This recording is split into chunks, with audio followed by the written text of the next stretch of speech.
ओम शांति। आज 17 जनवरी 2025 प्रातः मुरली। ओम शांति। बाप दादा मधुबन। बाबा की मधुर महावाक्य है, मीठे बच्चे, तुम भारत के मोस्ट वैल्यूएबल सर्वेंट हो। तुम्हें अपने तन मन धन से श्रीमत पर इसे राम राज्य बनाना है। आज का प्रश्न, सच्ची अलौकिक सेवा कौन सी है जो अभी तुम बच्चे करते हो? सच्ची अलौकिक सेवा कौन सी है जो अभी तुम बच्चे करते हो? उत्तर में बाबा ने कहा, तुम बच्चे गुप्त रीति से श्रीमत पर पावन भूमि सुखधाम की स्थापना कर रहे हो। यही भारत की सच्ची अलौकिक सेवा है। तुम बेहद बाप की श्रीमत पर सबको रावण की जेल से छुड़ा रहे हो। इसके लिए तुम पावन बनकर दूसरों को पावन बनाते हो। आज का मुरली का गीत, नयनहीन को राह दिखाओ। ओम शांति। हे प्रभु, ईश्वर परमात्मा कहने और पिता अक्सर कहने में कितना फर्क है? हे ईश्वर, हे प्रभु कहने से कितना रिगार्ड रहता है, और फिर उनको पिता कहते हैं तो पिता अक्सर बहुत साधारण है। पिताएं तो ढेर के ढेर है। प्रार्थना में भी कहते हैं, हे प्रभु, हे ईश्वर। बाबा क्यों नहीं कहते? है तो परम पिता ना, परंतु बाबा अक्सर जैसे दब जाता है, परमात्मा अक्सर ऊंचा हो जाता है। बुलाते हैं, हे प्रभु, नयनहीन को राह बताओ। आत्माएं कहती है, बाबा हमको मुक्ति, जीवन मुक्ति की राह बताओ। प्रभु अक्सर कितना बड़ा है, पिता अक्सर हल्का है। यहाँ तुम जानते हो, बाप आकर समझाते हैं। लौकिक रीति से तो पिताएं बहुत है। बुलाते भी है, तुम मात पिता, हम बालक तेरे। कितना साधारण अक्सर है। ईश्वर व प्रभु कहने से समझते हैं वे क्या नहीं कर सकते हैं। अभी तुम बच्चे जानते हो, बाप आया हुआ है। बाप रास्ता बहुत ही ऊंच सहज बतलाते हैं। बाप कहते हैं, मेरे बच्चे, तुम रावण की मत पर काम चिता पर चल भस्मीभूत हो गए हो। अब मैं तुमको पावन बनाकर घर ले जाने आया हूँ।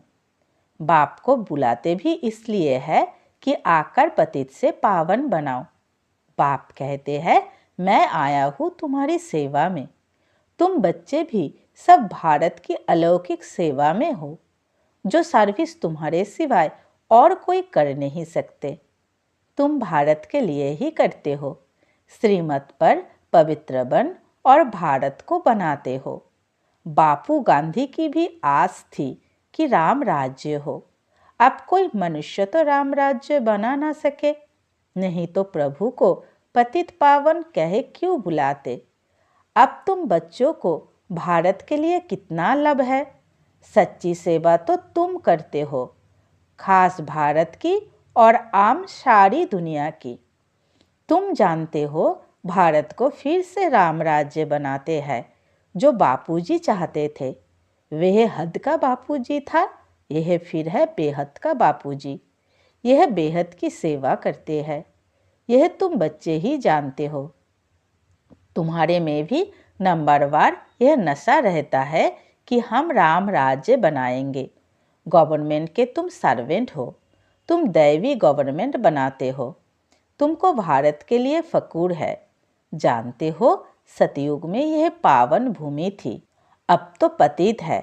तुम जानते हो, अभी हम बाप द्वारा फिर से पावन भूमि व सुखधाम बना रहे हैं। सो भी गुप्त, श्रीमत भी गुप्त मिलती है। भारत गवर्नमेंट के लिए ही तुम कर रहे हो। श्रीमत पर तुम भारत की ऊंचते ऊंच सेवा अपने तन मन धन से कर रहे हो। कांग्रेसी लोग कितना जेल आदि में गए, तुमको तो जेल आदि में जाने की दरकार नहीं। तुम्हारी तो है ही रूहानी बात। तुम्हारी लड़ाई भी है 5 विकारों रूपी रावण से, जिस रावण का सारे पृथ्वी पर राज्य है। तुम्हारी यह सेना है। लंका तो एक छोटा टापू है, यह सृष्टि बेहद का टापू है। तुम बेहद के बाप की श्रीमत पर सबको रावण की जेल से छुड़ाते हो। यह तो तुम जानते हो कि इस पतित दुनिया का विनाश तो होना ही है। तुम शिव शक्तियाँ हो, शिव शक्ति यह गोप भी है। तुम गुप्त रीति भारत की बहुत बड़ी सेवा कर रहे हो। आगे चल सबको पता पड़ेगा। तुम्हारी है श्रीमत पर रूहानी सेवा। तुम गुप्त हो, गवर्नमेंट जानती ही नहीं कि यह बीके तो भारत को अपने तन मन धन से श्रेष्ठ सचखंड बनाते हैं। भारत सचखंड था, अब झूठखंड है। सच तो एक ही बाप है। कहा भी जाता है गॉड इज ट्रूथ। तुमको नर से नारायण बनने की सत्य शिक्षा दे रहे हैं। बाप कहते हैं कल पहले भी तुमको नर से नारायण बनाया था। रामायण में तो क्या क्या कथाएं बैठ लिख दी है। कहते हैं राम ने बंदर सेना ली। तुम पहले बंदर मिसल थे, एक सीता की तो बात नहीं। बाप समझाते हैं कैसे हम रावण राज्य का विनाश कराए राम राज्य स्थापन करते हैं। इसमें कोई तकलीफ की बात नहीं। वह तो कितना खर्चा करते हैं, रावण का भूत बनाकर फिर उसको जलाते हैं। समझते कुछ भी नहीं। बड़े बड़े लोग सब जाते हैं, फॉरेनर्स को भी दिखाते हैं, समझते कुछ नहीं।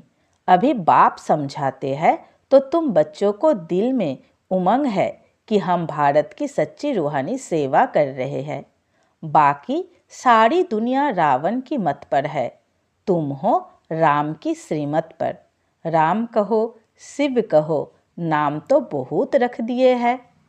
तुम बच्चे भारत के मोस्ट वैल्यूएबल सर्वेंट हो श्रीमत पर। कहते भी है हे पतित पावन आकर पावन बनाओ।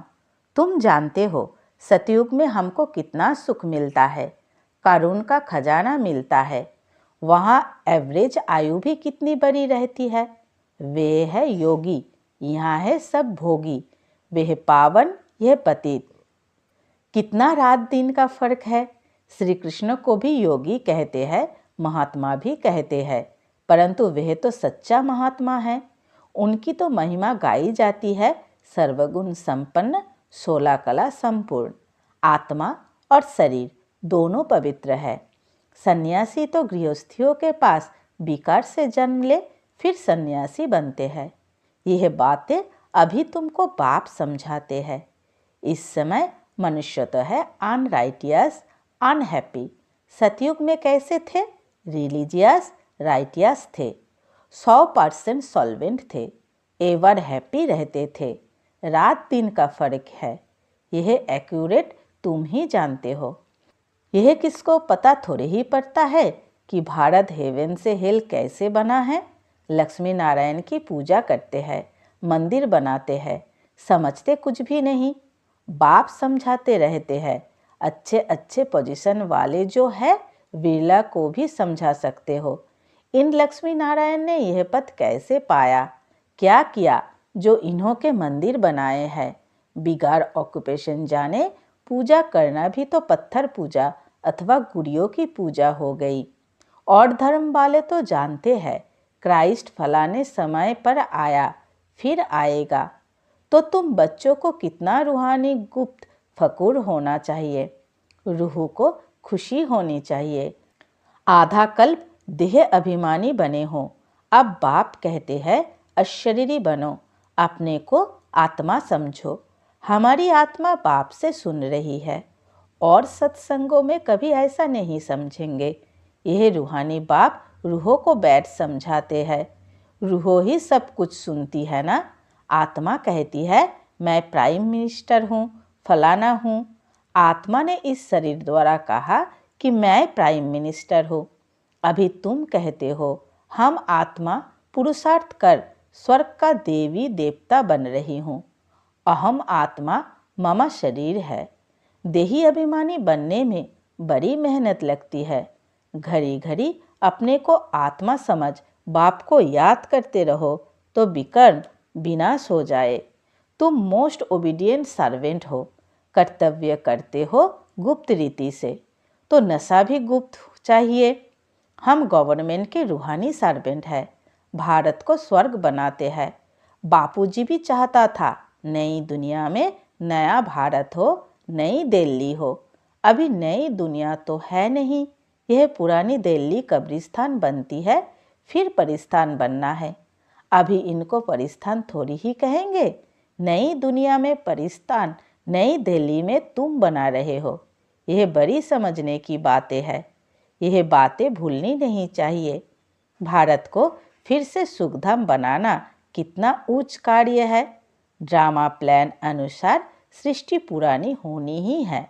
दुखधाम है ना, दुख हरता सुख करता एक बाप को ही कहा जाता है। तुम जानते हो, बाप 5000 वर्ष बाद आकर दुखी भारत को सुखी बनाते हैं, सुख भी देते हैं, शांति भी देते हैं। मनुष्य कहते भी है मन की शांति कैसे मिले। अब शांति तो शांति धाम स्वीट होम में ही होती है। उसको कहा जाता है शांति धाम, जहाँ आवाज नहीं, गम नहीं, सूर्य चाँद आदि भी नहीं होते। अभी तुम बच्चों को यह सारा ज्ञान है। बाप भी आकर ओबीडियंट सर्वेंट बना है ना, लेकिन बाप को तो बिल्कुल जानते ही नहीं, सबको महात्मा कह देते हैं। अब महान आत्मा तो सिवाय स्वर्ग के कभी हो नहीं सकते। वहाँ आत्माएं पवित्र है, पवित्र थी तो पीस प्रॉस्पेरिटी भी थी। अभी प्योरिटी नहीं है तो कुछ नहीं है, प्योरिटी का ही मान है। देवताएं पवित्र है तब तो उनके आगे माथा टेकते हैं। पवित्र को पावन, अपवित्र को पतित कहा जाता है। यह है सारे विश्व का बेहद का बापूजी। ऐसे तो मेयर को भी कहेंगे सिटी फादर। वहाँ थोड़ी ही ऐसी बातें होंगी, वहाँ तो कायदेसी राज्य चलता है। बुलाते भी है, हे पतित पावन आओ। अब बाप कहते हैं पवित्र बनो, तो कहते हैं ये कैसे होगा, फिर बच्चे कैसे पैदा होंगे, सृष्टि कैसे वृद्धि को पाएगी। उनको यह पता नहीं कि लक्ष्मी नारायण संपूर्ण निर्विकारी थे। तुम बच्चों को कितना ऑपोजिशन सहन करना पड़ता है। ड्रामा में जो कल पहले हुआ है वह रिपीट होता है। ऐसे नहीं कि ड्रामा पर रुक जाना है। ड्रामा में होगा तो मिलेगा। स्कूल में ऐसे बैठे रहने से कोई पास हो जाएंगे क्या? हर एक चीज़ के लिए मनुष्य का पुरुषार्थ तो चलता है। पुरुषार्थ बिगर पानी भी मिल ना सके। सेकंड बाय सेकंड जो पुरुषार्थ चलता है वह प्रारब्ध के लिए। यह बेहद का पुरुषार्थ करना है, बेहद के सुख के लिए। अभी है ब्रह्मा की रात, सो ब्राह्मणों की रात, फिर ब्राह्मणों का दिन होगा। शास्त्रों में भी पढ़ते थे, परंतु समझते कुछ नहीं थे। यह बाबा खुद बैठकर रामायण भगवत आदि सुनाते थे, पंडित बन बैठे थे। अभी समझते हैं वह तो भक्ति मार्ग है। भक्ति अलग है, ज्ञान अलग चीज़ है। बाप कहते हैं तुम कामचिता पर बैठ सब काले बन गए हो। श्री कृष्ण को भी श्याम सुंदर कहते हैं ना। पुजारी लोग अंध श्रद्धालु है। कितनी भूत पूजा है। शरीर की पूजा गोया 5 तत्वों की पूजा हो गई। इसको कहा जाता है व्यभिचारी पूजा। भक्ति पहले अव्यभिचारी थी, एक शिव की ही होती थी। अभी तो देखो क्या क्या पूजा होती रहती है। बाप वंडर भी दिखाते हैं, नॉलेज भी समझा रहे हैं, कांटों से फूल बना रहे हैं। उनको कहते ही है गार्डन ऑफ फ्लावर्स। कराची में पहरे पर एक पठान रहता था। वह भी ध्यान में चला जाता था। कहता था हम बहिश्त में गया, खुदा ने हमको फूल दिया। उनको बड़ा मज़ा आता था। वंडर है ना, वह तो 7 वंडर्स कहते हैं। वास्तव में वंडर ऑफ वर्ल्ड तो स्वर्ग है। यह किसको भी पता नहीं है। तुम्हें कितना फर्स्ट क्लास ज्ञान मिला है। तुमको कितनी खुशी होनी चाहिए। कितना हाईएस्ट बाप दादा है और कितना सिंपल रहते हैं। बाप की ही महिमा गाई जाती है। वह निराकार निरहंकारी है। बाप को तो आकर सेवा करनी है ना। बाप हमेशा बच्चों की सेवा कर उनको धन दौलत दे, खुद वानप्रस्थ अवस्था ले लेते हैं। बच्चों को माथे पर चढ़ाते हैं। तुम बच्चे विश्व के मालिक बनते हो। स्वीट होम में जाकर फिर स्वीट बादशाही आकर लेंगे। बाप कहते हैं हम तो बादशाही नहीं लेंगे। सच्चा निष्काम सेवाधारी तो एक बाप ही है। तो बच्चों को कितनी खुशी रहनी चाहिए, परंतु माया भुला देती है। इतने बड़े बाप दादा को भूलना थोड़ी ही चाहिए। दादा की मिल्कियत का कितना फक्र रहता है। तुमको तो शिव बाबा मिला है, उनकी मिल्कियत है। बाप कहते हैं मुझे याद करो और दैवी गुण धारण करो। आसुरी गुणों को निकाल देना चाहिए। गाते भी है मुझ निर्गुण हारे में कोई गुण नहीं। निर्गुण संस्था भी है, अब अर्थ तो कोई समझते नहीं है। निर्गुण अर्थात कोई गुण नहीं, परंतु वे समझते थोड़ी ही है। तुम बच्चों को बाप एक ही बात समझाते हैं, बोलो हम तो भारत की सेवा में है। जो सबका बापूजी है, हम उनकी श्रीमत पर चलते हैं। श्रीमत भगवत गीता गाई हुई है। अच्छा, मीठे मीठे सिक्के लधे बच्चों प्रति माता पिता बाप दादा का याद प्यार और गुड मॉर्निंग। रूहानी बाप की रूहानी बच्चों को नमस्ते। हम रूहानी बच्चों की रूहानी माता पिता बाप दादा को याद प्यार, गुड मॉर्निंग और नमस्ते नमस्ते नमस्ते। शुक्रिया मीठे प्यारे बाबा, शुक्रिया। धारणा के लिए मुख्य सार। पहली पॉइंट, जैसे हाईएस्ट बाप दादा सिंपल रहते हैं, ऐसे बहुत बहुत सिंपल, निराकारी और निरहंकारी बनकर रहना है। बाप द्वारा जो फर्स्ट क्लास ज्ञान मिला है उसका चिंतन करना है। दूसरी पॉइंट, ड्रामा जो हूबहू रिपीट हो रहा है, इसमें बेहद का पुरुषार्थ कर बेहद सुख की प्राप्ति करनी है। कभी ड्रामा कहकर रुक नहीं जाना है। प्रारब्ध के लिए पुरुषार्थ जरूर करना है। वरदान, बाबा आज हमें वरदान दे रहे हैं। अव्यक्त स्वरूप की साधना द्वारा पावरफुल वायुमंडल बनाने वाले अव्यक्त फरिश्ता भवो। अव्यक्त स्वरूप की साधना द्वारा पावरफुल वायुमंडल बनाने वाले अव्यक्त फरिश्ता भवो। विस्तार में बाबा ने कहा, वायुमंडल को पावरफुल बनाने का साधन है अपने अव्यक्त स्वरूप की साधना। इसका बार बार अटेंशन रहे, क्योंकि जिस बात की साधना की जाती है उसी बात का ध्यान रहता है। तो अव्यक्त स्वरूप की साधना अर्थात बार बार अटेंशन की तपस्या चाहिए। इसलिए अव्यक्त फरिश्ता भव के वरदान को स्मृति में रख शक्तिशाली वायुमंडल बनाने की तपस्या करो, तो आपके सामने जो भी आएगा वह व्यक्त और व्यर्थ बातों से परे हो जाएगा। आज का स्लोगन, सर्वशक्तिमान बाप को प्रत्यक्ष करने के लिए एकाग्रता की शक्ति को बढ़ाओ। सर्वशक्तिमान बाप को प्रत्यक्ष करने के लिए एकाग्रता की शक्ति को बढ़ाओ। आज की मनसा सेवा की पॉइंट, अपनी शक्तिशाली मनसा द्वारा साकाश देने की सेवा करो। जैसे अपने स्थूल कार्य के प्रोग्राम को दिनचर्या प्रमाण सेट करते हो, ऐसे अपनी मनसा समर्थ स्थिति का प्रोग्राम सेट करो। जितना अपने मन को समर्थ संकल्पों में बिजी रखेंगे तो मन को अपसेट होने का समय ही नहीं मिलेगा। मन सदा सेट अर्थात एकाग्र है तो सतत अच्छे वाइब्रेशन फैलते हैं, सेवा होती है। अच्छा, ओम शांति।